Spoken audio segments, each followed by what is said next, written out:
दोस्तों, स्कंद पुराण के महेश्वर खंड के केदार खंड का अध्याय 5-6 है।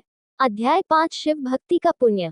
लोमाशा ने आगे कहा, जब भगवान विष्णु चले गए तो ऋषियों सहित सभी देवता और वे सभी जो उस यज्ञ पर निर्भर थे, गणों द्वारा पूरी तरह से पराजित हो गए। उसने वीरभद्र ने भृगु को नीचे गिरा दिया और उसकी दाढ़ी और मूंछें नोच ली और काट दी।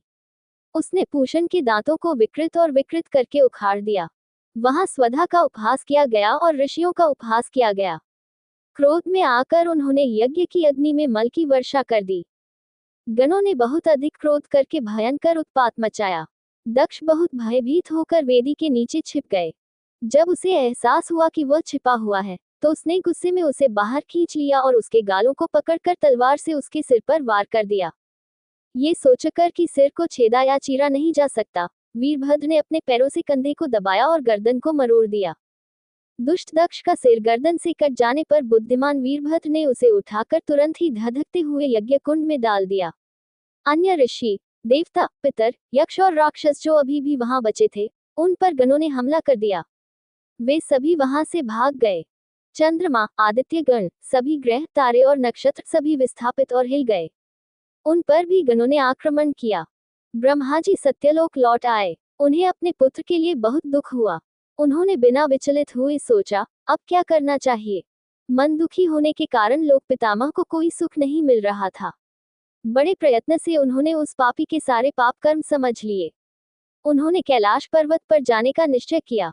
वे हंस पर सवार होकर समस्त देवताओं के साथ श्रेष्ठ पर्वत पर पहुंचे और वहां उन्होंने देखा कि भगवान शिव रुद्र नंदन के साथ अकेले रह रहे हैं। उसके बाल उलझे हुए थे और वह बहुत तेजवान था। ये वह भगवान था जो वेदों या उनके अंगों को समझ नहीं पाया। ऐसे भगवान को देखकर ब्रह्मा बहुत व्याकुल हो गए।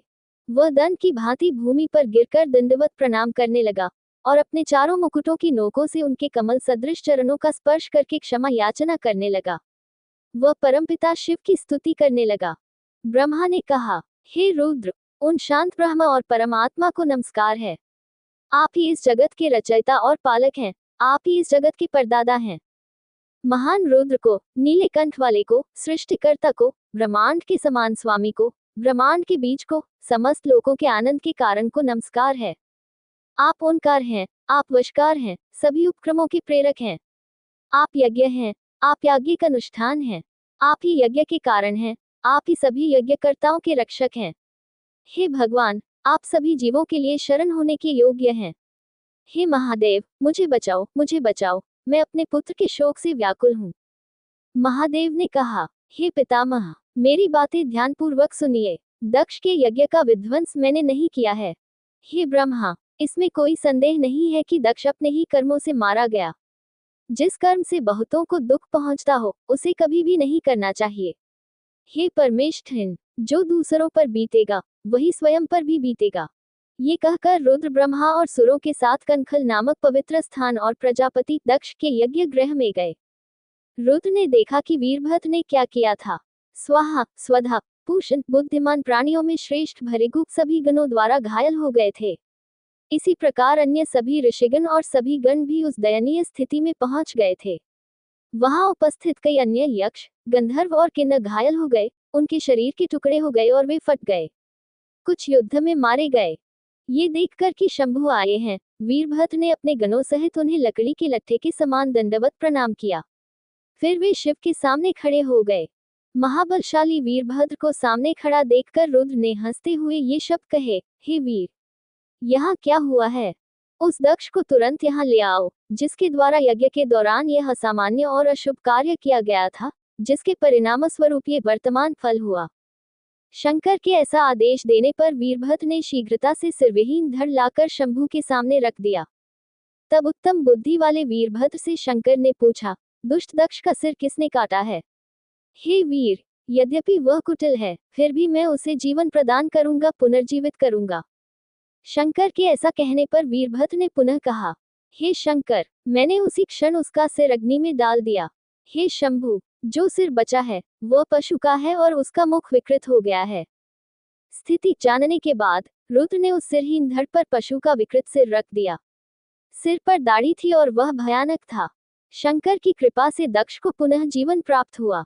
अपने सम्मुख रुद्र को देखकर दक्ष लज्जित हुआ। उसने नतमस्तक होकर समस्त लोगों के कल्याणकारी शंकर की स्तुति की। दक्ष ने कहा, मैं उन श्रेष्ठ भगवान को नमन करता हूँ जो वरदान देने वाले हैं।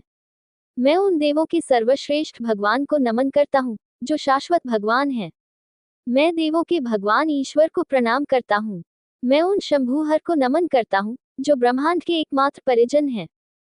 मैं ब्रह्मांड के स्वामी आत्मा रूपी सनातन ब्रह्म के विराट स्वरूप को प्रणाम करता हूँ। मैं अपने मानसिक सृजन से युक्त सर्व शिव को नमस्कार करता हूँ। मैं उन श्रेष्ठ वरदाता को नमस्कार करता हूँ। लोमाशा ने कहा। दक्ष द्वारा स्तुति किए जाने पर रुद्र ने गुप्त रूप से हंसते हुए कहा। रुद्र ने कहा, हे श्रेष्ठ ब्राह्मण, 4 प्रकार के पुण्यात्मा लोग सदैव मेरी पूजा करते हैं।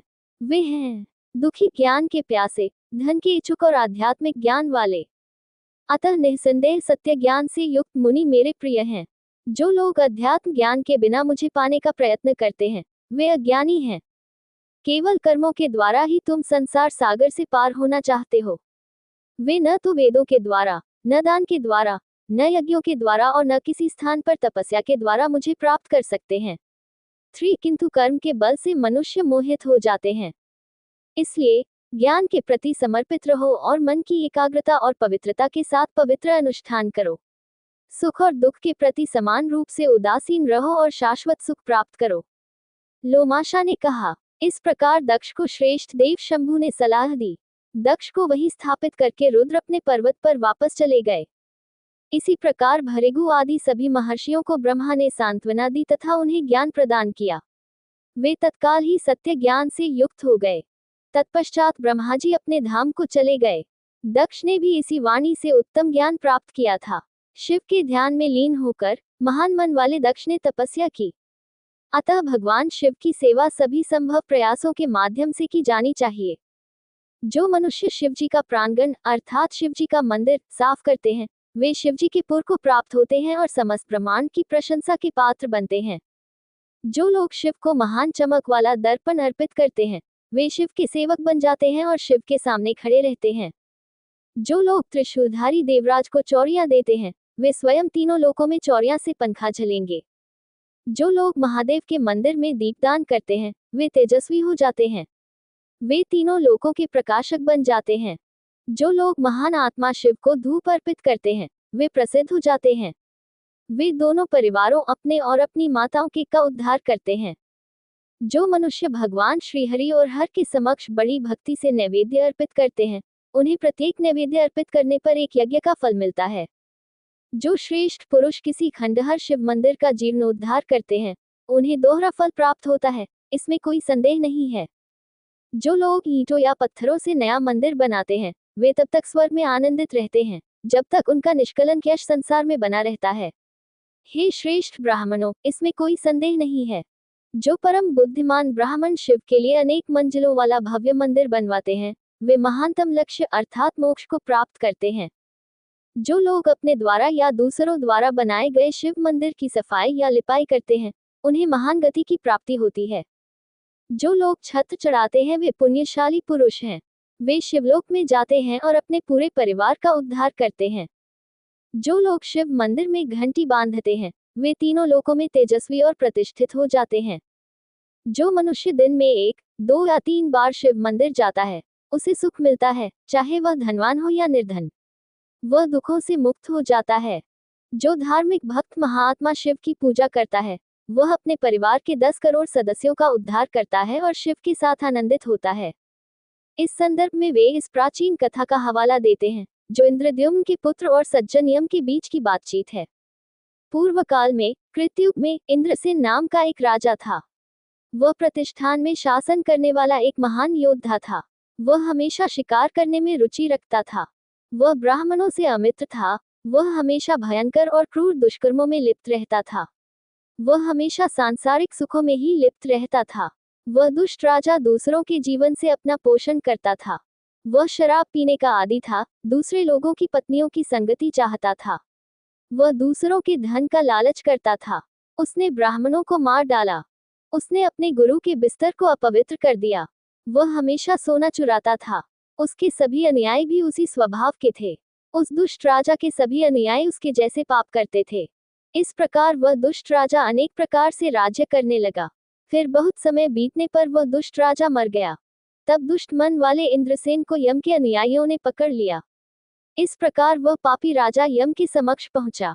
जब यमराज ने सामने खड़े इंद्रसेन को देखा तो वह उठ खड़ा हुआ और शिवजी के सम्मान में अपना सिर झुकाया।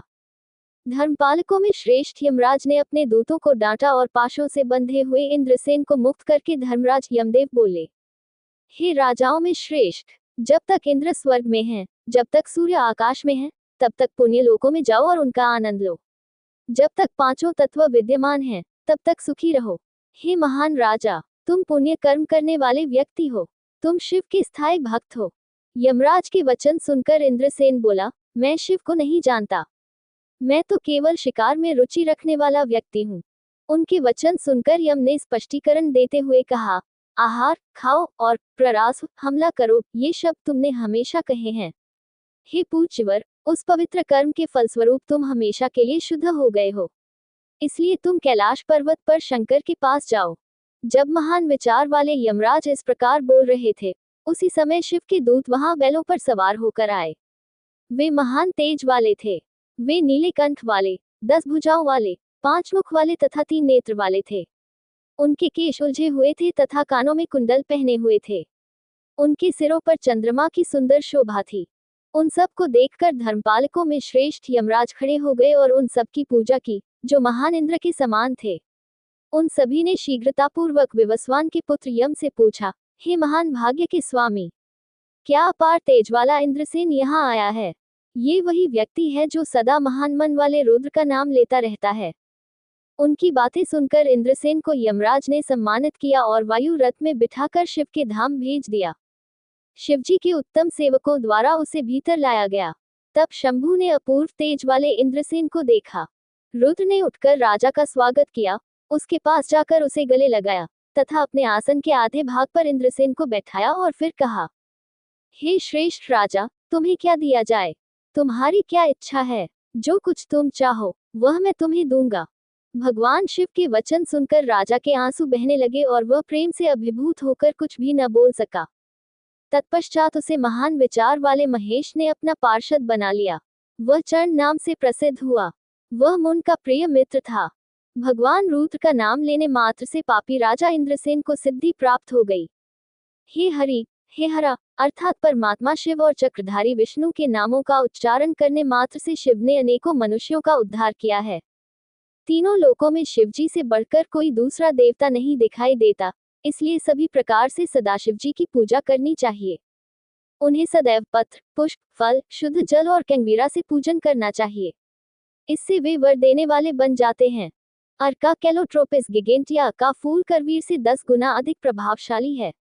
चल और अचल प्राणियों से युक्त संपूर्ण ब्रह्मांड विभूति पवित्र राख से बना है। ये सदैव शिव के आंगन में विद्यमान रहता है, अतः इसे सदैव अपने ऊपर लगाना चाहिए। हे श्रेष्ठ ब्राह्मणों, अब पवित्र भस्म से बनाए गए त्रिपुंड ललाट पर 3 समांतर क्षैतिज रेखाएं का पुण्य सुनो। ये पुण्यदायी है और सभी पापों को नष्ट करने वाला है। हे श्रेष्ठ ब्राह्मणों, इसे सुनो। एक चोर था जो बहुत बड़ा पापी था। उसे राजा के सेवकों ने मार डाला। एक कुत्ता उसे उसका मांस खाने के लिए वहां आया और उसके सिर के ऊपर खड़ा हो गया। कुत्ते के पंजों के बीच कुछ राख चिपक गई और उस पापी के माथे पर त्रिपुंड के समान छाप के रूप में गिर गई। उसका शरीर चेतना रहित था, फिर भी राख उस पर गिर गई। इसलिए रुद्र के दूतों द्वारा चोर को कैलाश ले जाया गया। विभूति पवित्र राख की महानता का वर्णन कौन कर सकता है? जिनके अंग पवित्र भस्म से सुशोभित हैं, वे पुण्यात्मा पुरुष हैं। जिनके मुख में नमः शिवाय नामक पंचाक्षर मंत्र विद्यमान है, वे निःसंदेह रुद्र हैं। जिनके सिर पर जटाएं हैं और जिनके आभूषण में रुद्राक्ष की माला है, वे मनुष्य रूप में रुद्र ही हैं। इसमें कोई संदेह नहीं है। अतः मनुष्यों को चाहिए कि वे प्रातः, मध्याह्न तथा सायंकाल में सदाशिव की पूजा करें। संध्या का समय बहुत उत्तम है। प्रातःकाल शंभु के दर्शन करने से रात्रि का पाप नष्ट हो जाता है। मध्याह्न में शंभु के दर्शन करने से मनुष्य के 7 जन्मों के पाप नष्ट हो जाते हैं। रात्रि में शंभु के दर्शन का पुण्य भी नहीं गिना जा सकता। 2 अक्षरों वाला शिव नाम महान पापों का नाश करने वाला है। जिन पुरुषों के मुख से यह नाम निकलता है, उनसे ये सारा जगत धारण करता है। विधर्मी और मिथ्या तथा रूढ़िवादी मतों से चिपके रहने वाले लोग भी महान गति को प्राप्त कर लेते हैं और पाप कर्मों में लगे हुए लोग भी पवित्र हो जाते हैं यदि वे पुण्य कर्म करने वाले लोगों द्वारा शिव मंदिर के प्रांगण में रखी गई भेरी बड़ा ढोल की ध्वनि सुनते हैं। इसमें कोई संदेह नहीं कि वह पशु भी शिव को प्राप्त हो जाता है, जिसकी खाल का उपयोग मनुष्यों द्वारा शिव मंदिर में रखे गए भेरी, मृदंग, मुरज आदि प्रकार के ढोलों के लिए किया जाता है। अतः भक्त को चाहिए कि वह शंभू को प्रसन्न करने वाली विविध वस्तुएं यथा तता और वित्ता तार वाले वाद्य जैसे वीणा आदि, घंट, झांझ, घंटियां और घड़ियाल, सुशीर, बांसुरी, बहुमूल्य चौड़ियां, पालकियां, पलंग, गायन, कथा, कविताएं, किंवदंतियां, भक्ति संगीत आदि अर्पित करे। इन वस्तुओं को अर्पण करने से पापी भी शिवलोक को जाते हैं। निम्नलिखित लोगों को इससे भी अधिक लाभ मिलता है। अच्छे पवित्र संस्कारों वाले पुरुष, शिव की पूजा में निपुण सज्जन पुरुष, जो गुरु के मौखिक आदेश से प्राप्त विधि के अनुसार शिव की पूजा में लगे हुए हैं, जो दृढ़ निश्चयी पुरुष हैं, जो इस विश्व को शिव स्वरूप मानते हैं, उत्तम बुद्धि वाले सदाचारी पुरुष, वर्ण और जीवन के चरणों के अनुशासन का पालन करने वाले पुरुष, ब्राह्मण, क्षत्रिय, वैश्य, शूद्र और अन्य लोग। चांडाल शिव का भक्त भी श्रेष्ठ है, वह शंभू का बहुत प्रिय होगा। ये संपूर्ण ब्रह्मांड, जिसमें सभी चर और अचर प्राणी सम्मिलित हैं, शंभू द्वारा शासित है। अतः ये विशेष रूप से समझना चाहिए कि सब कुछ शिव से ही अभिन्न है। वेद, पुराण, पवित्र ग्रंथ, उपनिषद और विभिन्न प्रकार के आगमों के माध्यम से शंभू को जानना चाहिए। सभी लोगों को सदाशिव की पूजा करनी चाहिए, चाहे वे किसी भी इच्छा से हो या न हो। लोमाशा ने कहा, मैं एक पुरानी किंवदंती सुनाऊंगा जिसमें बहुत पहले घटित हुई एक घटना का वर्णन है। पूर्व काल में अवंती नगरी में नंदिन नामक एक वैश्य रहता था। वह शिव का ध्यान करने में लीन रहता था और उनकी पूजा करता था। वह प्रतिदिन तपस्यावन में स्थित एक लिंग की पूजा करता था। वह प्रतिदिन प्रातः बहुत जल्दी उठ जाता था।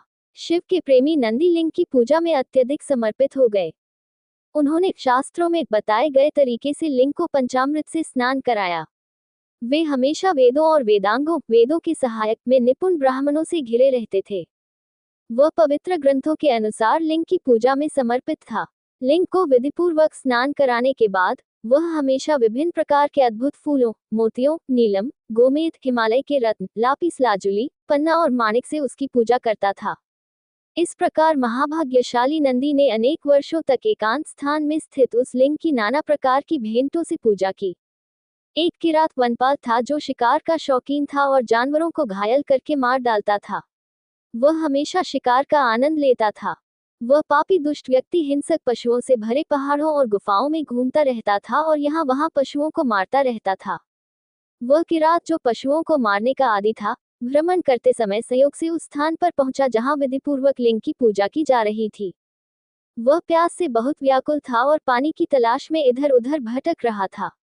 उसे जंगल में एक तालाब दिखा और वह तुरंत पानी में उतर गया। दुष्ट ने शिकार से जो कुछ भी प्राप्त किया था, उसे किनारे पर रख दिया। उसने कुल्ला किया, थोड़ा पानी पिया और बाहर आ गया। उसने अपने सामने एक अद्भुत रूप से सुशोभित मंदिर देखा। नाना प्रकार के रत्नों से उत्तम प्रकार से पूजित लिंग देखा। लिंग को देखकर जब उसने उसकी पूजा आरंभ की, तो सभी रत्न इधर उधर फेंक दिए गए। उसने एक घूंट जल से लिंग को स्नान कराया। उसने एक हाथ से पूजा के लिए बिल्वपत्र चढ़ाए, दूसरे हाथ से हिरण का मांस चढ़ाया। दंड के समान दंडवत करके उसने मन ही मन पूजा करने की प्रतिज्ञा की, जो इस प्रकार है, आज से मैं कठोर परिश्रम से पूजा करूंगा। हे शंकर, आज से आप मेरे स्वामी हैं और मैं आपका भक्त हूँ। इस प्रकार नियमित उपासक बनकर किरात घर लौट आया। नंदी ने देखा कि किरात ने सब कुछ इधर उधर बिखेर दिया है। नंदी को चिंता हुई और वे बोले, यह मुझ पर क्या दोष आ पड़ा है? शिव की पूजा में लगे हुए व्यक्ति के लिए अनेक विघ्न बताए गए हैं। मेरे दुर्भाग्य के कारण वे सभी विघ्न मुझ पर आ पड़े हैं। इस प्रकार बहुत देर तक विचार करने के बाद उसने शिव मंदिर को धोया और फिर जिस रास्ते से वह गया था उसी रास्ते से नंदी अपने घर लौट आया। जब पुजारी जी नंदी के पास पहुंचे तो वे उदास थे और बोले, तुम्हारा मन क्यों उदास हो गया है? तब नंदी ने अपने पुरोहित से ये शब्द कहे, हे ब्राह्मण, आज मुझे शिवजी के समीप कुछ अपवित्र वस्तुएं दिखाई दी हैं। मैं नहीं जानता कि यह किसने किया है। तब पुरोहित ने नंदन से ये वचन कहे, जिसने रत्न आदि का दान किया है, वह मोहग्रस्त है। इसमें कोई संदेह नहीं है। वह मूर्ख है, उसे यह नहीं मालूम कि क्या करना चाहिए और क्या नहीं करना चाहिए। इसलिए हे प्रभु, आप तनिक भी चिंता न करें। आप कृपा करके प्रातःकाल मेरे साथ उस शिव मंदिर में चलें, ताकि उस दुष्ट को देख सकें। तत्पश्चात मैं वही करूंगा जो करना चाहिए। अपने पुरोहित के ये वचन सुनकर नंदन अत्यंत दुखी होकर रात्रि भर अपने घर में ही रहे।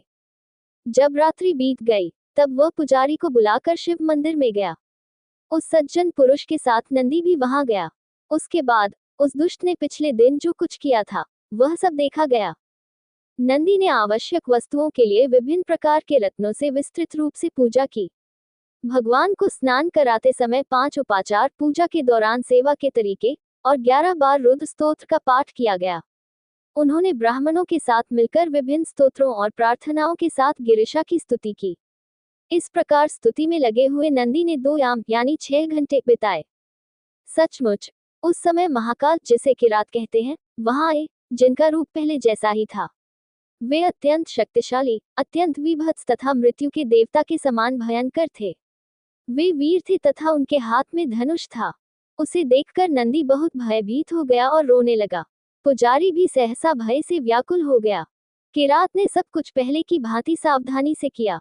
उसने अपने पैर के अगले भाग से नंदी द्वारा की गई पूजा को हटा दिया और उसके स्थान पर बिल्वपत्र चढ़ाए। स्नान की रस्म पानी के घूंट से की जाती थी। नैवेद्य भोजन मांस का टुकड़ा होता था। इस प्रकार किरात शिव को सब कुछ अर्पित करते थे। वे काठ के समान भूमि पर गिरकर दंडवत हो गए, फिर उठकर अपने निवास स्थान को चले गए। उस अत्यंत अद्भुत घटना को देखकर वे नंदी बहुत देर तक उस पर विचार करते रहे। पुरोहित के साथ साथ नंदी भी इस पर विचार करते हुए मन में व्याकुल हो उठे। उन्होंने अनेक वेदों के व्याख्याता ब्राह्मणों को आमंत्रित किया। उन्होंने किरातों द्वारा किए गए सभी कार्यों को उन्हें सुनाया और उनसे पूछा, हे ब्राह्मणों, क्या करना चाहिए? सब कुछ ठीक ठीक बताया जाए। सब ब्राह्मण एकत्र हुए और धर्मशास्त्र के अनुसार इस विषय का पता लगाया।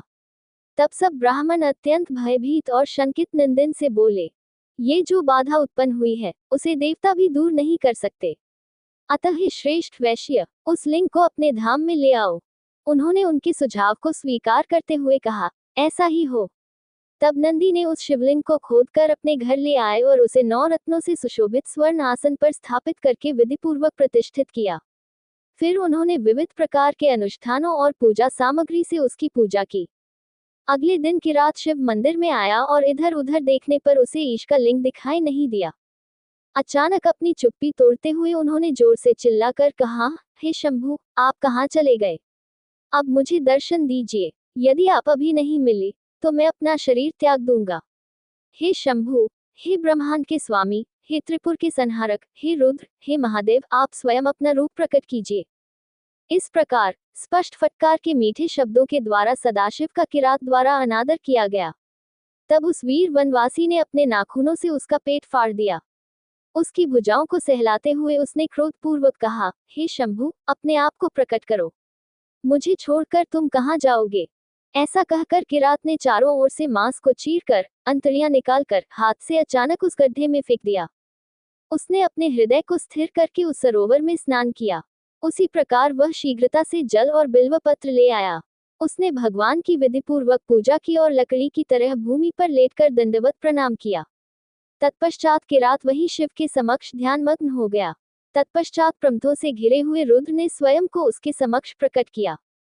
कपूर के समान श्वेत और जटाओं से शोभायमान चंद्रशिखर वाले भगवान रुद्र ने उसका हाथ पकड़कर उसे सांत्वना दी। हे महाबुद्धिमान वीर, तुम मेरे भक्त हो, अपने कल्याण के लिए कोई वर चुनो। हे महाबुद्धिमान, जो तुम्हारी तीव्र अभिलाषा हो वही कहो। रुद्र के ऐसा कहने पर महाकाल प्रसन्न हो गए और अत्यंत भक्ति से युक्त होकर लकड़ी के डंडे के समान भूमि पर गिर पड़े। तब वह रुद्र से बोला, मैं वर मांगता हूँ। हे रुद्र, इसमें कोई संदेह नहीं है कि मैं आपका दास हूँ। आप मेरे स्वामी और मालिक हैं। ये समझकर आप मुझे हर जन्म में अपनी भक्ति प्रदान करें। आप मेरी माता हैं। आप मेरे पिता भी हैं। आप मेरे स्वजन और मित्र हैं। आप गुरु हैं। आप महान मंत्र हैं। आप मंत्रों के माध्यम से जानने योग्य हैं। इसलिए तीनों लोकों में आपके अलावा कोई दूसरा नहीं है। किरात के ये वचन सुनकर शिवजी ने निष्काम भाव से उसे अपने अनुचरों का प्रधान पद तथा द्वारपाल का पद प्रदान किया। तब तीनों लोकों में डमरुओं की ध्वनि, भेरी नामक बड़े ढोल की गड़गड़ाहट और शंखों की ध्वनि गूंजने लगी। फिर हजारों दुंदुभियों और पथों की ध्वनि होने लगी। उस ध्वनि को सुनकर नंदी को आश्चर्य हुआ।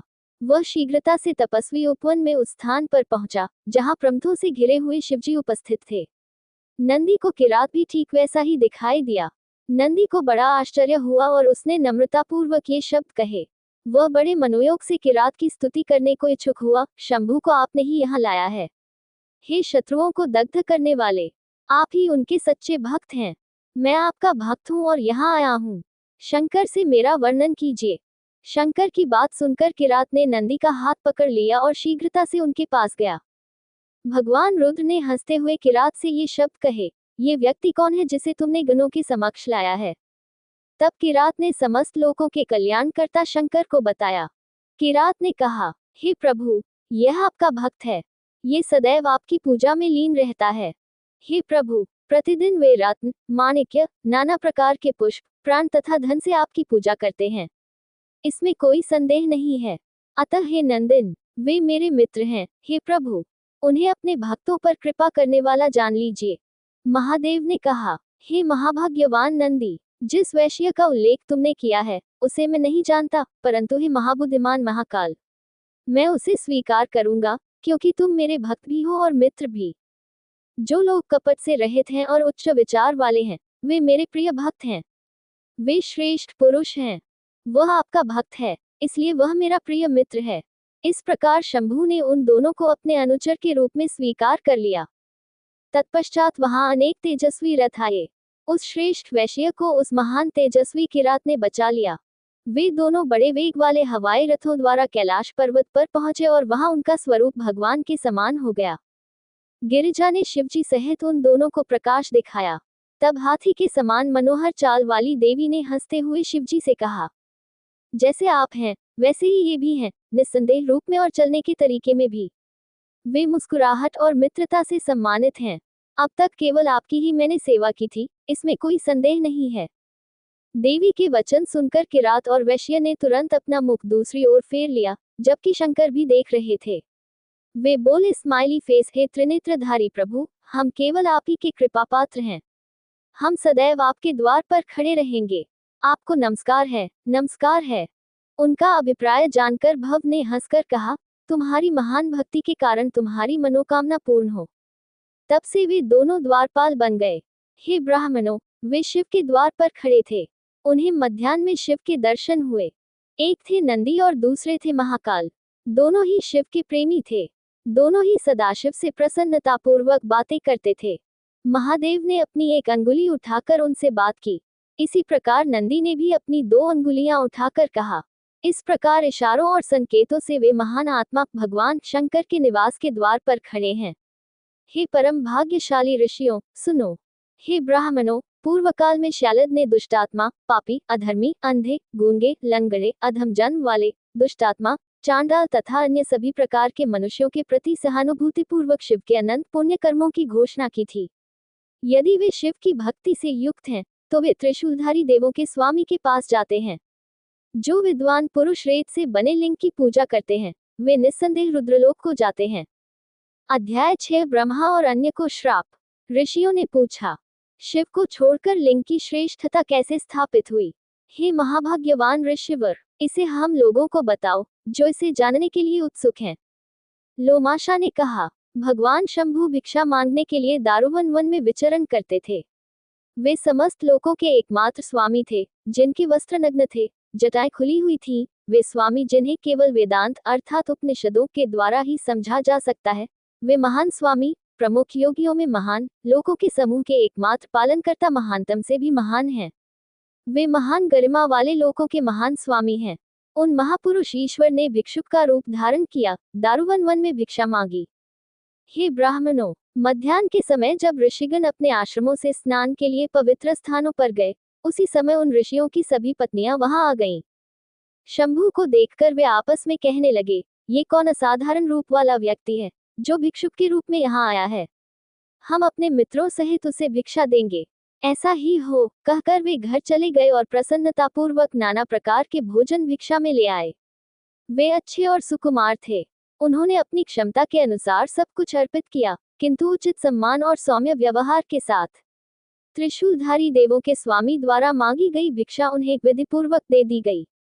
उन स्त्रियों में से एक ने अत्यंत आश्चर्यचकित होकर शंभू से पूछा, जो उस स्त्री के अत्यंत प्रिय थे, हे अत्यंत बुद्धिमान, आप कौन हैं? आप यहाँ भिक्षुक बनकर क्यों आए हैं?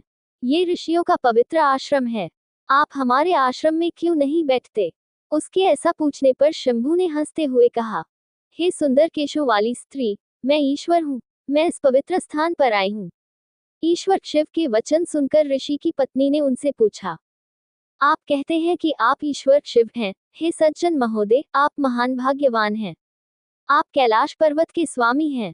लेकिन हे प्रभु, ऐसा कैसे हो सकता है कि आप अकेले और अविवाहित होकर भिक्षा मांग रहे हैं? उसके इस प्रकार पूछने पर शंभू ने उससे पुनः ये शब्द कहे, मैं दक्षिणायनी से विरक्त हूँ, इसलिए हे उत्तम कूल्हों वाली, भिक्षा मांगने के लिए मैं नग्न अवस्था में घूमता हूँ। मैं किसी भी प्रकार की इच्छा, अभिलाषा या किसी से लाभ की आशा से मुक्त हूँ। हे सुंदरी, सती के बिना संसार की सभी स्त्रियां मुझे बिल्कुल भी अच्छी नहीं लगती। हे विशाल नेत्रों वाली, मैं तुमसे सत्य बोल रहा हूँ। उनके द्वारा कहे गए वचनों को सुनकर कमल नयन वाली स्त्री बोली, इसमें कोई संदेह नहीं है कि स्त्रियां अपने स्पर्श से पुरुषों को सचमुच आनंदित करती हैं।